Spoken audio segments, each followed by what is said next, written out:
95.1, 100.7 The Rock. You're tuned into the Indie Show. I'm Theresa, and you just heard Eat of the Apple by A Volatile Mixture, which is Neil Tupling, and I have him in the studio right now. Hello, Neil. Hi, how are you? Good, how are you? Great. So you've done many projects in the past, and this one seems to be a lot lighter and a lot more versatile. So what kind of led you to this album? Yeah, I had been in a number of bands over the years. All of a sudden, I found myself without a band again, and I had some songs that I wrote myself, and I thought, well, you know what, I'm just going to record them and see how it comes out. I just got a couple of my old buddies. I actually was in my first band with Chris and Ted, and they came in, helped me out, got the drums and, harmony vocals and stunt guitar, nice stuff like that. And my buddy Greg plays a mean piano, so got him in there and made the songs, and I made all the decisions and stuff like that and funded it all.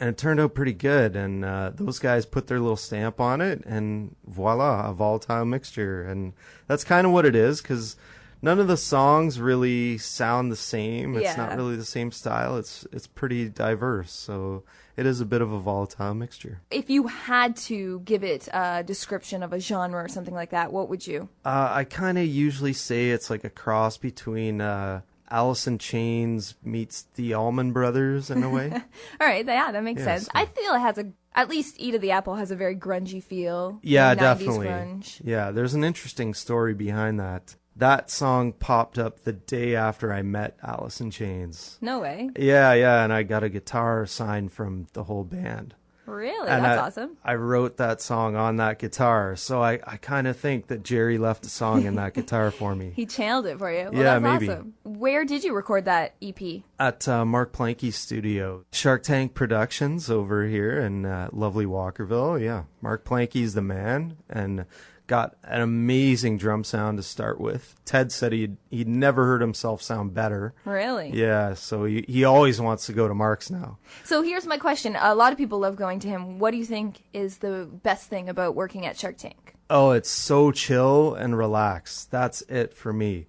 It was like a vacation going over there. Gives me a green tea and off we go. It's Nice. a lot of fun. So if people want to get their hands on the Volatile Mixture EP, where can they do so? Grab it on iTunes or Amazon or any of those other digital retailers. For the actual EP, I only put it out digitally. So if you want all 5 songs, they're out there. All you got to do is enter the name in the little search and it'll come up. Other than that, I do have a 7-inch vinyl that's on sale at Dr. Disc. Awesome Records, or if you're on the 401 right now headed to London, you can stop in at Grooves.